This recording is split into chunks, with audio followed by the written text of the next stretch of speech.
Paquebots, ferries, porte-conteneurs, pétroliers, aujourd'hui, le transport maritime est un pilier essentiel de notre économie.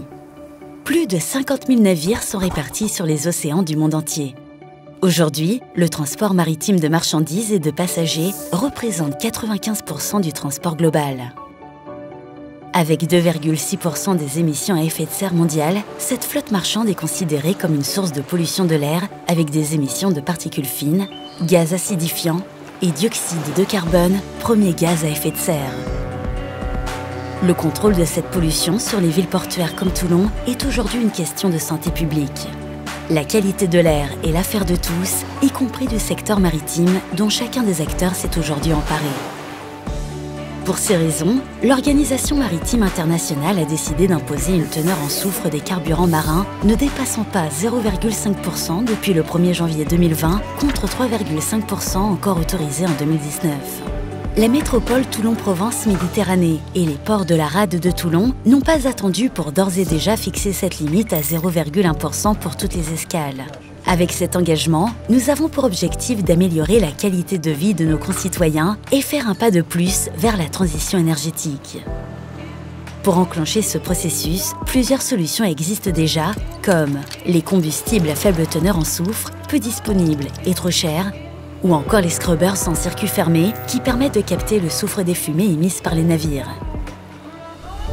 Afin de relever pleinement les défis de cette transition énergétique, la CCI du Var s'investit dans plusieurs projets d'avenir, dont certains aux côtés de partenaires méditerranéens. La mise en place d'une filière GNL, gaz naturel liquéfié, grâce au programme Interreg Maritimo, avec 4 projets qui permettent d'étudier les aspects réglementaires, techniques et économiques de ce carburant. Le GNL présente de nombreux avantages non négligeables. Disponibilité immédiate, réduction des émissions et du bruit des navires, augmentation de l'autonomie. Son coût ? Modifier les moteurs des navires existants et développer les infrastructures portuaires associées. Le GNL apparaît aujourd'hui comme étant une solution incontournable pour le secteur maritime. Le développement d'une filière H2. L'hydrogène est la solution la plus écologique à ce jour s'il est produit à partir d'énergies renouvelables. Cette énergie n'est toutefois pas encore disponible à grande échelle.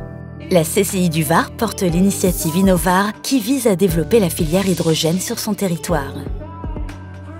Et enfin, l'électrification des quais avec le projet Sénac porté par la métropole toulonnaise. L'objectif est de proposer un système d'alimentation des navires à quai par le réseau électrique de la ville, d'une part, mais également grâce à de l'électricité produite à partir d'énergies renouvelables comme le photovoltaïque et l'hydrogène. Avec ces projets de territoire, la CCI du Var et ses partenaires mettent tout en œuvre pour diminuer les nuisances générées par l'activité maritime et portuaire et constituent un lien opérationnel entre la volonté de l'Europe, l'ambition du territoire et la satisfaction des citoyens.